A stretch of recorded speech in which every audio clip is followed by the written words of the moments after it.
I was never the kind of man who pried. Never felt the need to check her messages. I believed in trust. Wasn't it the whole point of love?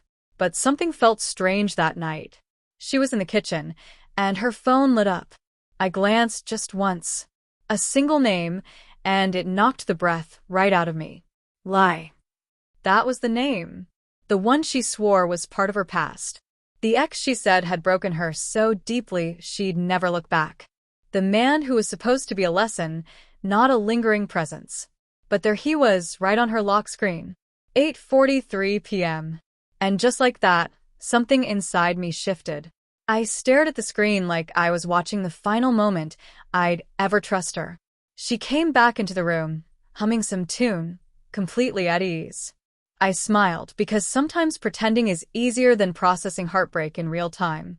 I didn't ask her anything. Didn't accuse, didn't yell. I didn't even touch her phone. Instead, I left. Quietly. While she showered, I packed a bag and slipped out. I left a note behind, short and vague. Some betrayals don't need words, silence says enough. People might call it running, say I should have stayed and faced it. But what do you do when staying would tear you apart? When looking into the eyes of the person you love feels like betraying your own reflection? I didn't run far, just far enough to vanish. No calls, no updates, no digital footprints. I moved. New town, new job, a modest apartment that echoed more than I liked. At first, I kept looking back, half expecting her to track me down, half hoping she would. She never did. And slowly, I stopped waiting for her. Healing wasn't smooth. There were nights, I swore, I heard her laugh in my sleep. Mornings when I'd reach across the bed and remember, it's just me now. But even in that emptiness, I found relief. Lies leave stains, but solitude is clean. I began rebuilding little by little, took up boxing, gave up sugar in my coffee. Small choices, maybe, but they made me feel in control again. For once, I was putting myself first. And then a year later, there she was. At the little cafe I'd made my weekend ritual. Her hair pulled back, face pale, eyes tired and swollen. She looked like she hadn't slept in weeks. I froze, coffee halfway to my lips. In her hands was the note, creased, worn, like it had been read too many times. I've read this 1,000 times, she said. I didn't respond, just looked at her.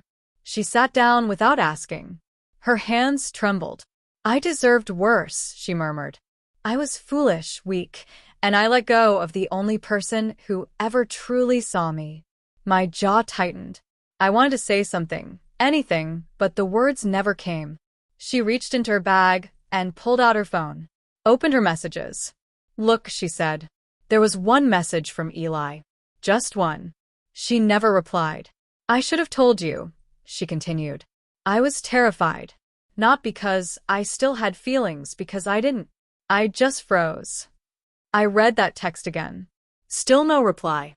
A year of silence. I had been sure she'd done something unforgivable, but she hadn't. And that realization twisted my stomach. Shame, regret, confusion, all tangled together. And then it hit me. She never lied through her words. She lied by saying nothing.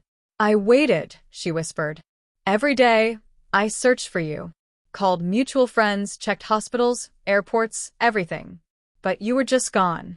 Like I never existed. Those words hit me harder than I expected, because that's exactly how I felt when I found Eli's message. Like I had been erased. She told me Eli had been going through therapy, that his message came during a mental breakdown, that it wasn't about love, but a longing for the past. I believed her. Or maybe I just needed to. Because despite it all, I still remembered how she held me after my father died. How she kissed my forehead when I was sick. How, for a moment in time, I felt like I was enough. She asked if we could talk. Just talk. Maybe coffee. Maybe something slower. I told her the only honest thing I could. I don't know. Because how do you restart a heart that stopped beating a year ago? How do you trust someone whose silence hurt deeper than words ever could? She didn't try to change my mind.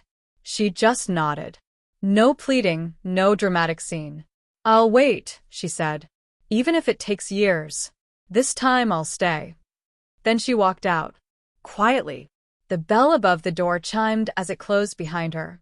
I stayed there, motionless, staring at a cup of cold coffee. Thinking about all of it. Our laughter, our arguments, lazy mornings, silent nights on the balcony. I wasn't sure if I wanted her back. But I knew one thing. Her eyes were still the same. Only now they looked more uncertain, more vulnerable. Just like mine. Maybe two broken people don't make each other whole. But maybe they understand one another in ways no one else can. If this feels familiar, if you've loved and lost and tried to find meaning in the wreckage, just remember, not every love story is neat. Some stumble, some pause, and some just need more time to find their way. Maybe this is one of them. Or maybe it already was.